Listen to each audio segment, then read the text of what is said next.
ప్రతి మంచి చెట్టు మంచి ఫలములు ఫలించును, పనికి మాలిన చెట్టు కాని ఫలములు ఫలించును. మంచి చెట్టు కాని ఫలములు ఫలింపనేరదు, పనికి మాలిన చెట్టు మంచి ఫలములు ఫలింపనేరదు. 20 కాబట్టి మీరు వారి ఫలము వలన వారిని తెలుసుకుందరు. మత్తయి సువార్త 7వ అధ్యాయము 17, 18 అలాగే 20. Praise Jesus. ఈరోజు October 13th Monday. Good morning. పరలోకనేశ్వర సంఘ బిడ్డలందరికీ, ఆత్మీయులకు, దైవజనులకు, ఇతర రాష్ట్రాల దేశాలు మన ప్రియులందరికీ కృపాక్షేమలు సమృద్ధిగా విస్తరించునుగాక. దైవజనులు ఎవరైతే ఈ ప్రేలికి వేస్తున్నారో, నిన్నటి దినమందు పాస్టర్స్ అప్రిషియేషన్ డే, మీ ప్రయాసం దేవుడు గుర్తించారు. ఎన్నో త్యాగాలు, ఎన్నో అవమానాలు, కష్టనిష్ఠూరాలు, వ్యాధి బాధలు, సమస్యలకు వచ్చి ఆత్మల భారంతో అడుగులు వేస్తున్నారే దైవజనులారా, దేవుడు మీకు సమృద్ధిని ప్రతిఫలం ఇస్తాడు. దేవుడు మళ్ళీ దీవించునుగాక. ఆమేన్. అలాగే ఆత్మీయుల నిన్న మంచి మెసేజ్ దేవుడు ఇచ్చాడు, ఫలము వరము అని. ఆత్మఫలం మనం ఫలించకపోతే పరలోక రాజ్యానికి వెళ్ళాం. ఇక్కడ పీస్ ఆఫ్ మైండ్ కలిగి ఉండాం. బతుకుతూ ఉంటావు కానీ నరకాన్ని అనిపిస్తావు. ఎప్పుడు అప్రిషియేషన్ వస్తావు అప్పుడు పొంగిపోతావు, ఎప్పుడు నీకు డిప్రెషన్ వస్తుందో అప్పుడు కుంగిపోతావు. హ్యాపీనెస్ కోల్పోతావు, సమాధానం కోల్పోతావు. మన ప్రభు ఎవరు? శాంతికి సమాధానానికి కర్త ఆయన, అధిపతి ఆయన.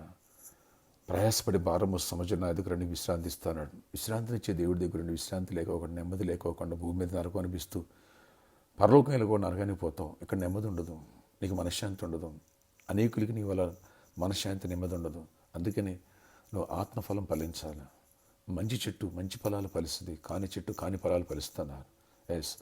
మంచి చెట్టు మంచి ఫలము అనగా నీలో ప్రేమ, సంతోష, సమాధానం, దీర్ఘశాంతం, దయాళుత్వం, మంచితనం, సాత్వికము, ఆశానికరం ఇవన్నీ ఉంటాయి. కాని చెట్టు అని అంటే శరీర క్రియలు ఏమనగా అని రాయబడింది కదా. కోపము, ద్వేషము, పగలు, కక్షలు, క్షమించలేని స్వభావం, ఇగో, నేరో మైండ్. నీ స్వార్థం కోసం ఆలోచిస్తావు, ఎదుటి పని ద్వేషిస్తావు, అందరు తప్పనుకుంటావు, నీ తప్పని గుర్తించవు. అది కాని ఫలములు. నీవు దేవుని బిడ్డవు, కాని ఫలాలు ఫలించడానికి వీల్లేదు. నువ్వు మంచి ఫలాలు ఫలించినప్పుడే ఇక్కడ హ్యాపీగా ఉంటావు, పీస్ఫుల్గా ఉంటావు, పరలోక రాజ్యానికి వారసుడవుతావు. కాబట్టి ఇవి మంచి చెట్టువి, మంచి ఫలాలు ఫలించేటట్టుగా దేవుడు నేను అభిషేకించునుగాక, ఆశీర్వదించునుగాక. నిన్న మంది అలాంటి అభిషేకం దేవుడు ఇచ్చాడు. ఫ్రూట్ఫుల్గా మారుదువుగాక, హ్యాపీనెస్ నీలో ఉండనుగాక. నువ్వు హ్యాపీగా ఉండవు, నువ్వు చుట్టుపక్కల అందరినీ హ్యాపీగా ఉంచుతావు.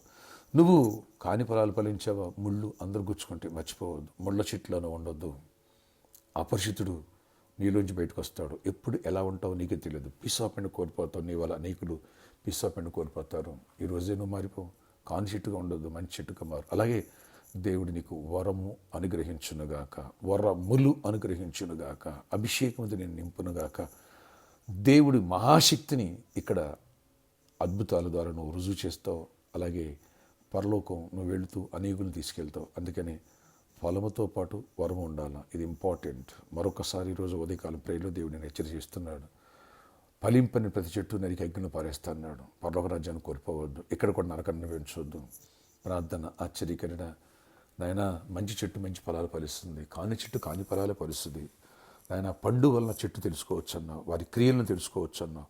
ప్రభా, కృప చూపించండి. మేము నాయన కాని ఫలాలు ఫలించే వాళ్ళమే, కానీ నీ కృప ద్వారా మంచి ఫలాలు ఫలించే చెట్లుగా మమ్మల్ని మార్చండి. కృప చూపించండి. గొప్ప కార్యాలు చేయండి. చీకటి తొలగించండి. ఫ్రూట్ఫుల్గా ఉండాలి. అలాగే గిఫ్ట్స్ పొందాలి. నాయన, అనేకులు వద్దకు నడిపించాలి. మేము ఇక్కడ హ్యాపీగా ఉండాలి. ఇక్కడే హెవెన్ అనిపించాలి. పరలోకం కూడా చేరాలి. మీ బహుమానం పొందాలి. ఎవరి వ్యాధులు ఇస్తే వారు స్వస్థపరచండి. ఏసున ప్రతి వ్యాధిని గద్దిస్తున్న మీరు గద్దించి విడుదల స్వస్థపరచండి. జాబ్స్ ఇవ్వండి, ప్రమోషన్స్ ఇవ్వండి. ఎందరో జాబ్స్ కోసం ప్రేయర్ రిక్వెస్ట్ కోరుతున్నారు ప్రభా. అద్భుత జాబ్స్ ఇవ్వండి, ప్రమోషన్స్ ఇవ్వండి. వ్యాధుల నుంచి స్వస్థపరచండి. బిజినెస్ దీవించండి. ఫైనాన్షియల్ బ్రేక్ త్రూ ఇవ్వండి. రావాల్సిన అమౌంట్స్ రావాలి. ప్రాజెక్టులో వర్క్స్ లేని వర్క్స్ ఇవ్వండి. దీవి ఇవ్వండి. సమాధానం విడిపోయిన కుటుంబాలు కట్టండి.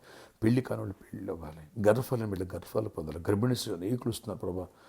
లోపల బిడ్డ క్షేమంగా ఉండాలి, తల్లి క్షేమంగా ఉండాలి, సుఖప్రసం కలవాలి. అన్ని విషయాలు దీవించండి. చిన్న బిడ్డలు ఎవరిస్తున్నాయి, పెద్దలందరూ దీవించండి. కాలేజీలు, స్కూల్ రాకపోకలు క్షేమాన్ని ఇవ్వండి. ప్రతి అవసరం పాడి పంట రైతులను అందరూ దీవించి ఆశీర్వదించి ఈ రోజుందరూ గొప్ప దీవెని ఇవ్వండి. సమాధానంతో నింపండి. ఈరోజు బర్త్డే, వెడ్డింగ్, యానివర్సరీ బిడ్డలను దీవించి దీర్ఘ ఆయుష్, కృపాక్షేమ, సమాధానం ఇచ్చి నడిపించేయమని ఇవ్వండి. యేసు నామములో ప్రార్థిస్తున్నాను తండ్రి. ఆమేన్. ఫ్రెండ్స్, ఫ్రూట్ఫుల్గా ఉండు. ఆమేన్.